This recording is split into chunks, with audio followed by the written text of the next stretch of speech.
आज ये छठी किस्त में जारी करते हुए उनके खाते में पहुंचाई है। कुल मिलाकर के 6 किस्तों में 1038 करोड़ 5 लाख रुपए की राशि बहनों तक पहुंची है।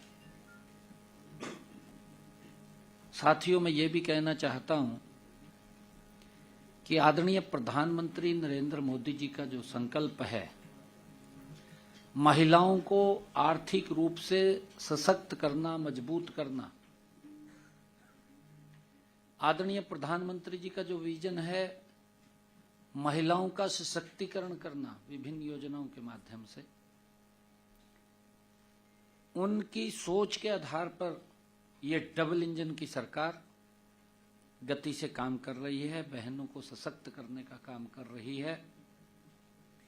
मैं ये भी बताना चाहूंगा, जैसे मैंने पीछे भी आप लोगों को बताया था कि 25 सितंबर को दीनदयाल लाडो लक्ष्मी योजना ऐप का हमने शुभारंभ किया था और पंडित दीनदयाल उपाध्याय जी के 109वें जन्म दिवस के अवसर पर हमने किस्त जारी की थी। मैं ये भी बताना चाहूंगा कि 2026-27 के बजट में आगामी लाडो लक्ष्मी पंडित दीनदयाल उपाध्याय जी के जन्म दिवस पर यह आय सीमा हमने 1 लाख रुपए तक की थी फर्स्ट फेज के अंदर। इस बजट के अंदर हमने लाडो लक्ष्मी योजना का दायरा भी बढ़ाया है। पहले 5,000 करोड़ रुपया हमने रिजर्व किया था, अब 6500 करोड़ रुपया महिलाओं के लिए रिजर्व किया है। उसका दायरा भी बढ़ाया है। बीच में भी हमने दायरा बढ़ाया था कि ऐसी उन महिलाओं को भी इस योजना का लाभ मिलेगा जिनके बच्चों ने 80% से ज्यादा अंक सरकारी स्कूल में पढ़ने वाले 10वीं और 12वीं की क्लास में लिए हैं, प्राप्त किए हैं, या जिन्होंने अपने बच्चों को गंभीर बीमारी से मेहनत करके बाहर निकाला है, उन महिलाओं को भी इसके अंदर जोड़ा था। इस बजट के अंदर जब हमने इसका और दायरा बढ़ाने की बात की है तो इसका 5,000 से 6500 करोड़ रुपया हमने इसका बजट का प्रावधान किया है और इसका दायरा भी बढ़ाया है। अब 1,80,000 परिवार की हमारी जो बहनें हैं उन तक भी ये लाभ पहुंचेगा। मैंने कहा था कि इस वर्ष के अंदर हम इसकी सारी प्रक्रिया शुरू करके और पंडित दीनदयाल जी उपाध्याय जी के जयंती के अवसर पर उसको आगे हम चालू कर देंगे। और मैं ये भी कहना चाहता हूं कि आज हमने 15 तरह के जो सामाजिक सुरक्षा पेंशनों के तहत 1,144 करोड़ 55 लाख रुपए की राशि सीधे 35,55,187 लाभार्थियों के खाते में आज डाली गई है। इसमें वृद्धावस्था सम्मान भत्ता, दिव्यांगजन भत्ता और सामाजिक सुरक्षा पेंशन वो शामिल हैं। हमने व्यवस्था परिवर्तन करते हुए प्रोएक्टिव मोड को अपनाया है और इसके तहत हमने परिवार पहचान पत्र डेटाबेस के आधार पर पात्र जो हमारे स्वयं निर्धारित होती है और पात्र नागरिकों को हमने बिना दफ्तरों के चक्कर काटे। ये कांग्रेस के समय में होता था। कांग्रेस के समय में तो ये होता था 6-6 महीने 1-1 साल बुजुर्ग धक्के खाते रहते थे, घूमते रहते थे। पेंशन नहीं बढ़ती थी।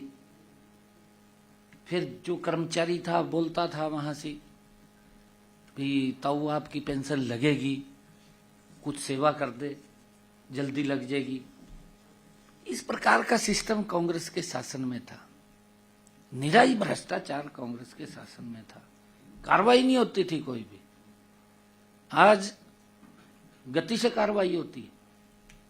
कहीं हमने जो लोगों तक लाभ पहुंचता है उसको प्रोएक्टिव मोड के अंदर किया है। इसीलिए किया है ताकि बुजुर्गों को कहीं जाना ना पड़े, चक्कर ना काटने पड़े। 60 साल के हो जाते हैं, ऑटोमेटिक पेंशन लग जाती है। उसके अंदर भी क्योंकि जैसा सॉफ्टवेयर है अलग अलग तरह से अपडेट करना पड़ता है, उसको भी अपडेट करेंगे। परंतु जब अपडेट करते हैं तो कांग्रेस के लोगों को उसकी भी पीड़ा होती है। वो बोलने लग जाते हैं, ये कर दिया जी, वो कर दिया जी। भाई सिस्टम को ठीक किया जा रहा है, और जब सिस्टम को ठीक किया जा रहा है तो आम लोगों को तो दिक्कत नहीं है, कांग्रेस को दिक्कत होती है। भाजते फिरते हैं। फिर कई लोग दुकानें खोल लेते हैं, कहा जी दुकान खोल लो, कहा इसको ठीक करेंगे, कहा।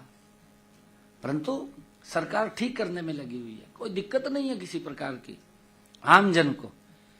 ये सरकार नरेंद्र मोदी जी के नेतृत्व में जो डबल इंजन सरकार चल रही है,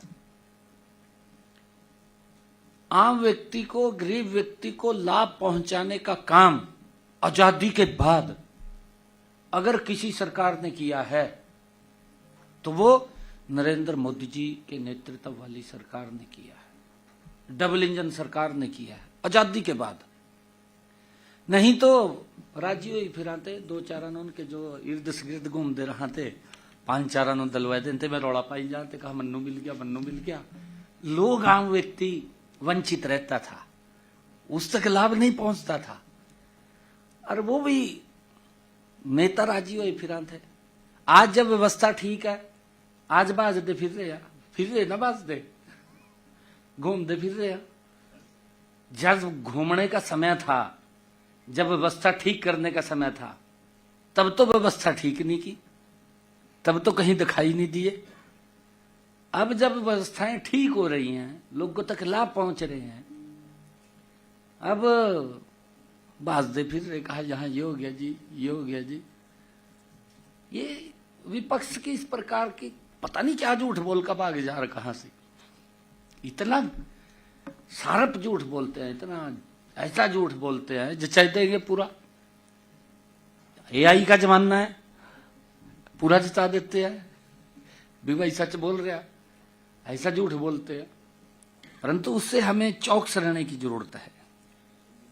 आज डायरेक्ट बेनिफिट जो ट्रांसफर्स के माध्यम से ये जो हम भुगतान कर रहे हैं, ये भुगतान हमारी सरकार की पारदर्शिता और सुशासन के प्रति अटूट प्रतिबद्धता, ये हमारी सरकार की है।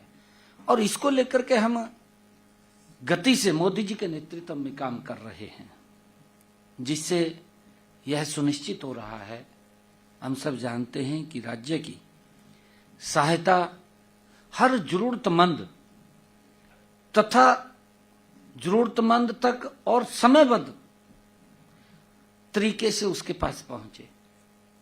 नहीं तो ऐसी स्थिति थी, बहुत सारे ऐसे लोग थे कि जो गांव के अंदर इधर उधर कहीं जा नहीं पाते थे, लोग छूट जाते थे। मैं धन्यवाद करूंगा देश के यशस्वी प्रधानमंत्री आदरणीय नरेंद्र मोदी जी का। उन्होंने दिल्ली से बैठ करके एक निर्णय किया, बड़ा निर्णय किया। निर्णय ये किया कि मेरे गांव का कोई भी पात्र व्यक्ति सरकार की योजना से छूटे ना, उस तक लाभ पहुंचे। आपके सामने है गांव गांव घर घर कैसे विकसित भारत यात्रा पहुंची, गई है ना। जो व्यक्ति ऐसे थे कि जो बाहर ना जा सके, दफ्तर तक भी ना जा सके, कम से कम अपने गांव में तो उस योजना के साथ जुड़ जाएं। ये आप देखिए मोदी जी किस तरीके से गरीब व्यक्ति को सशक्त और मजबूत कर रहे हैं। ये कांग्रेस जो आज बोल रहे हैं इब राहुल गांधी का तो जेब में त्या निकलता फंसी रहा। मान ले कोई उसका स्वागत भी कर रहा तब भी हाथ जेब में पड़ रहा। भाई कम से कम तेरा कोई स्वागत करा हाथ तो एक हाथ तो बाहर काट लेना चाहिए, पर जेब में ही पड़ रहा। किस प्रकार का झूठ बोलते हैं, गजब का झूठ बोलते हैं। देश को किस प्रकार से इन लोगों ने पीछे धकेलने का काम किया है इनकी गलत नीतियों के कारण। देश के लिए तो नीतियां इनकी गलत थी, परिवार के लिए नहीं थी। परिवार के लिए तो नीतियां ठीक है इनकी, लगे रहते हैं परिवार को मजबूत करने में। अब घूम रहे हैं, कभी राहुल के पास जा रहे, कभी कहीं जा रहे। भाई जब समय था तब तो तुम गुम में नहीं है, अब इस प्रकार की बातें करते हैं। हम धन्यवाद करते हैं आदरणीय प्रधानमंत्री जी का। तय भी बग जा ऐसा है, ब्रीफिंग के बाद देखिए बीच में डिस्टर्ब ना कीजिए, ब्रीफिंग पूरी होने दीजिए, उसके बाद सवाल कर लीजिएगा। मैं तो फोटो में देखता हूं, आजकल आप इतनी ज्यादा वो करते हैं।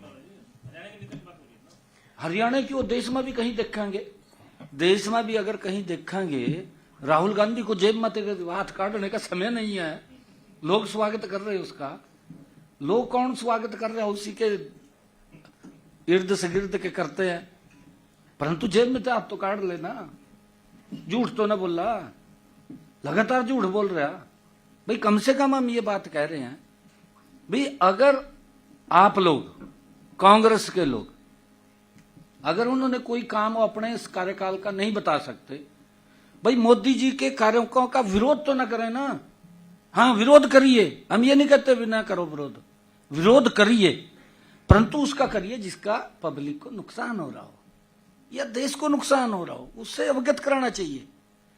जिससे पब्लिक को लाभ हो रहा है उसी का विरोध कर रहे, फिर ये क्या बात करें इसकी, बताओ अब।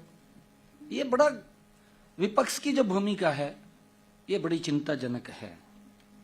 साथियों मैं ये भी कहना चाहूंगा कि आज हमने दयालु योजना के तहत कि इसको भी हमने ऑनलाइन किया है, नहीं तो गरीब परिवार के ऊपर आपत्ति का पहाड़ टूट जाता था, सरकार का लाभ नहीं पहुंचता था, पता नहीं कहां चला जाता था कहां नहीं चला जाता था, खाली घोषणाएं होती थी।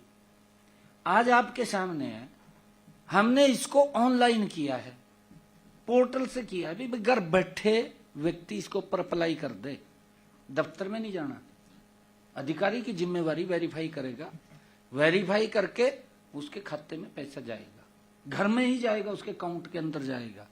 ये व्यवस्था की है, इससे आम जन के अंदर संतुष्टि का भाव है।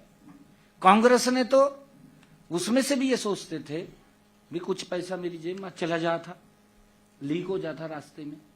ये हालात, बहुत हालत खराब की है कांग्रेस ने, इतने हालात खराब किए। आज इस तरीके से घूम रहे हैं जैसे मछली को पानी से बाहर रखते काट का, वो स्थिति हो रही है। परंतु स्थिति बहुत ज्यादा कांग्रेस की भयानक है।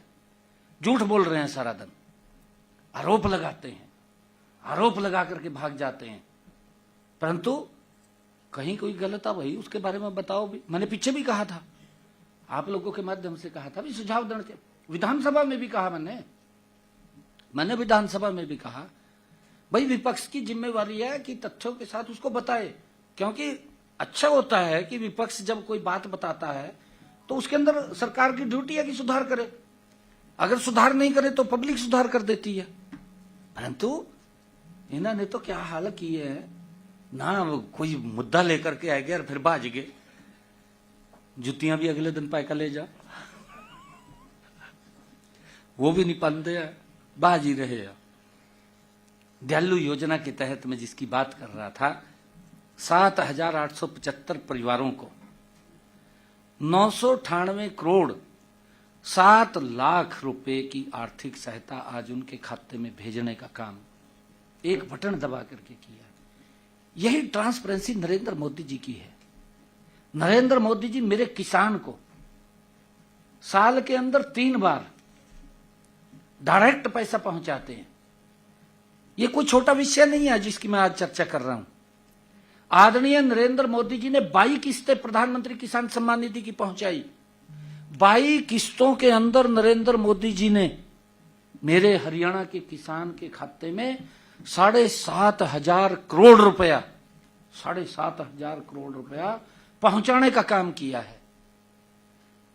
भाई राहुल तो जेब में हाथ पाए घूम रहा था, भी बताए दे भी तन्ने क्या कराया तेरे समय में, इतने लंबे सरकार रही है। हुड्डा साहब बताए दे, ये तो घूम रहे, कभी कहीं जा रहे कभी कहीं जा रहे। मैं बताना चाहूंगा उनके समय में भी क्या हाल होता था, अभी थोड़ी देर में बताऊंगा। अभी मैं गरीब आदमी की बात कर रहा हूं, उन तक जो हेल्प पहुंचाने की, जो योजनाओं का लाभ पहुंचाने का काम था, अभी उसके ऊपर चर्चा कर रहा हूं, क्योंकि कोई गरीब व्यक्ति न छूटे। आदरणीय मोदी की सरकार जो डबल इंजन की सरकार है, वो गरीब के दर्द को समझ रही है, समझ करके उसका लाभ पहुंचाने का काम सरकार कर रही है।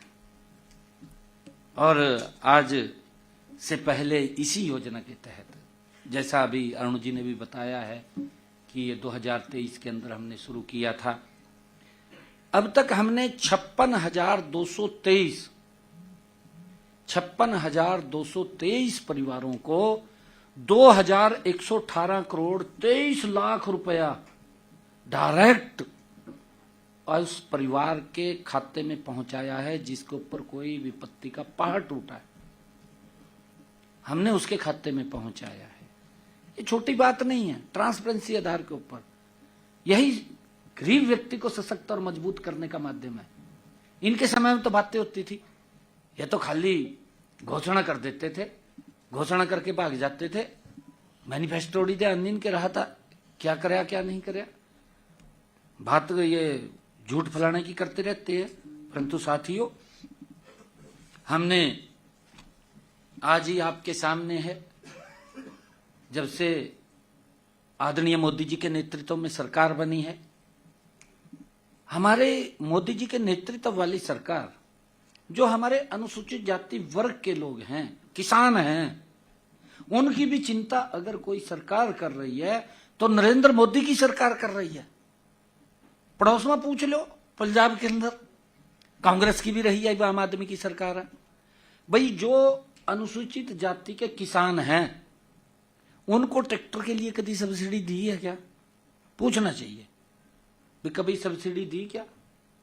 आज हमने पिछले साल भी, मेरे ख्याल उससे पिछले साल भी लगातार हमारी सरकार, आज हमने जो अनुसूचित जाति के हमारे किसान हैं, ऐसे 645 किसानों को ट्रैक्टर खरीदने के लिए 19 करोड़ 35 लाख रुपए की राशि आज जारी की है।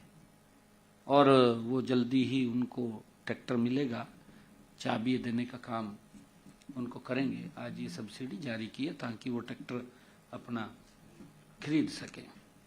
पर ट्रैक्टर 3 लाख रुपए उनको दे रहे हैं, पर ट्रैक्टर 3 लाख रुपए, क्योंकि गरीब को कैसे सशक्त और मजबूत किया जाए, ये हमारी सरकार का ध्येय है। और साथियों, मैं भी कहना चाहूंगा कि इसको हमने ट्रांसपेरेंसी तरीके से किया है, कर रहे हैं, क्योंकि उपायुक्त के महोदय के माध्यम से हम इसको एप्लीकेशंस लेते हैं और उसके माध्यम से उनको हम देने का काम करते हैं। और मैं ये भी बताना चाहूंगा आज आप लोगों को कि आज हमने विभिन्न 18 योजनाओं के तहत कुल 1,665 करोड़ 25 लाख रुपए सीधे लाभार्थियों के खातों में आज राशि डाली है। 1,665 करोड़ 25 लाख सीधे गई है आज, अभी बटन जो हमने दबाया है। और साथियों, मैं ये भी बताना चाहूंगा कि पिछले दिनों हरियाणा में भारी बारिश हुई है। हमारी पूरी नज़र उस बरसात से कोई नुकसान ना हो मेरे किसान का, हमारी पूरी नज़र हरियाणा प्रदेश के हर कोने पर थी। गत 6, 7, 8 अप्रैल को, क्योंकि भारी बरसात हुई है, प्रदेश के 4 जिलों फतेहाबाद, हिसार, सिरसा, कुरुक्षेत्र के कुछ गांव में फसलों को नुकसान होने की रिपोर्ट हमें प्राप्त हुई है। क्योंकि ओलावृष्टि हुई है, कहीं कहीं अलग पॉकेट्स के अंदर हुई है। मैंने स्वयं वहां के जिला उपायुक्तों से भी फोन पर पूरी रिपोर्ट लिया है, स्वयं बात की है। हमने किसी किसानों की फसल को हुए नुकसान एवं भरपाई के लिए कल ही हिसार, सिरसा, फतेहाबाद के लिए पोर्टल खोल दिया है। बाकी नुकसान वाले जिलों में खोल दिया जाएगा, कार्रवाई हो जाएगी तुरंत। आज सुबह 10 बजे इस पोर्टल पर तीनों जिलों के 21 गांव, जहां जहां नुकसान हुआ है वहां खोला है।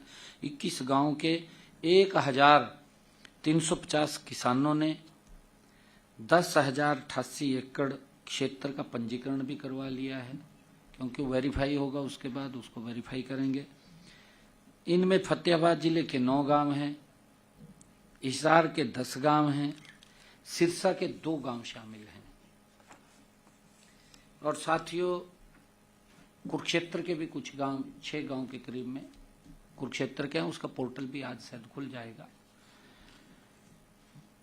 सरसों की खरीद के अंदर भी हम लगातार, क्योंकि 28 मार्च से हमने सरसों की खरीद शुरू की थी, अब तक मंडियों में 16,046 मीट्रिक टन सरसों की आवक हुई है हरियाणा प्रदेश के अंदर। इनमें से 3,421 मीट्रिक टन सरसों की सरकारी खरीद की गई है। शेष सरसों निजी व्यापारियों द्वारा खरीदी गई है, क्योंकि एमएसपी से ज्यादा मूल्य मिला है, व्यापारी लेकर के गए हैं। मुझे खुशी है कि जब एमएसपी ज्यादा मिलता है तो मेरे किसान का लाभ होता है। मंडियों में 1,558 मीट्रिक टन सरसों का उठान कराया जा चुका है। किसानों को 6,200 रुपये प्रति क्विंटल जो एमएसपी है, एमएसपी के हिसाब से अब तक 4,94,00,000 रुपए का भुगतान डीबीटी के माध्यम से उनके बैंक खातों में किया जा चुका है। इसी प्रकार साथियों, गेहूं की खरीद को लेकर के जो हमने 1 अप्रैल से गेहूं की खरीद शुरू की थी, 1 अप्रैल से खरीद शुरू हुई थी, अब तक मंडियों में 17,37,000 मीट्रिक टन गेहूं की आवक हुई है। 17,37,000 मीट्रिक टन गेहूं की आवक मंडियों में हुई है। इनमें से 3,92,000 मीट्रिक टन गेहूं खरीदी जा चुकी है। और अब बारिश पड़ रही थी, क्योंकि उठान के अंदर थोड़ी दिक्कतें, सारी चीज में दिक्कत आ रही थी, कुछ नमी भी हो रही थी उसके अंदर, उसके कारण भी थोड़ी परचेज नहीं हो पा रही थी। मौसम परमपिता परमात्मा ने खोला है और जल्दी ही, क्योंकि अब एकदम दबाव भी रहेगा पूरा मंडियों के ऊपर, हमारी पूर्ण तैयारी है। और अब तक मैं ये बताना चाहूंगा कि किसानों को जो उठान की प्रक्रिया है, मौसम खुलेगा, अब उठान शुरू हो जाएगा, किसानों को 2,585 रुपये प्रति क्विंटल, जो 2,585 रुपये एमएसपी गेहूं के ऊपर है, उसके समर्थन मूल्य के हिसाब से अब तक 13,09,00,000 रुपए का भुगतान डीबीटी के माध्यम से किसान के खाते में कर दिया है। और मैं ये भी बताना चाहूंगा, क्योंकि कैबिनेट ने अभी परसों जो फैसला किया था कि हमने 8 अप्रैल को प्रदेश के मजदूरों के मिनिमम वेज में वृद्धि की बात, उसमें हमने फैसला किया था। मैं ये बताना चाहूंगा कि अब अकुशल श्रमिकों का मासिक वेतन 11,275 रुपये से बढ़ा करके 15,220 रुपये तथा अर्ध कुशल श्रमिकों का मासिक वेतन 12,430 रुपये से बढ़ाकर 16,780 रुपये कर दिया गया है। ये अभी कैबिनेट की बैठक में फैसला हुआ है। इसी प्रकार जो हमारे कुशल श्रमिक हैं, उनका मासिक वेतन 13,704 रुपए से बढ़ाकर 18,500 रुपए वो किया गया है। और इसी प्रकार हाई स्किल्ड श्रमिकों का मासिक वेतन 14,389 रुपए से बढ़ा करके हमने 19,425 रुपए ये कर दिया गया है। और श्रमिकों के न्यूनतम मासिक वेतन में लगभग 35% की बढ़ोतरी ये की गई है। और मैं एक और आपको ये कहना चाहूँगा, क्योंकि पिछले दिनों हमारे फरीदाबाद के अंदर एक दुखद घटनाक्रम हुआ था। फायर कर्मियों ने वहाँ पर अपनी जो साहस दिखाते हुए उसके अंदर आग के ऊपर काबू पाते हुए वो स्वयं भी उस दुर्घटना में शिकार हो गए हैं। ऐसे हमारे HKRN के तहत कार्यरत 2 फायर कर्मियों की ड्यूटी के दौरान उनकी दुखद मृत्यु इस हादसे में हो गई थी। और मृत्यु के बाद सरकार ने तुरंत राहत के रूप में प्रति परिवार 30 लाख रुपए की राशि वो जारी करने का निर्णय लिया है। दोनों परिवारों को 30 लाख रुपए, हरियाणा परिवार सुरक्षा न्यास के माध्यम से 10 लाख रुपए प्रति परिवार तथा मुख्यमंत्री राहत कोष से 20 लाख रुपए प्रति परिवार राशि जारी की जाएगी। और इसके अतिरिक्त उनके परिवार के एक आश्रित को HKRN के माध्यम से नौकरी भी दी जाएगी, क्योंकि वो HKRN में लगे हुए थे। इसके अलावा सरकार अतिरिक्त इंश्योरेंस के रूप में भी, क्योंकि उनका बैंक से महाराष्ट्र बैंक ऑफ महाराष्ट्र उसके अंदर उनसे बातचीत चल रही है, उसके वित्तीय सहायता पीड़ित परिवारों को दिलाने का प्रयास भी विभाग कर रहा है। और साथियों मैं ये भी बताना चाहता हूँ, क्योंकि कांग्रेस और कई अन्य दल लगातार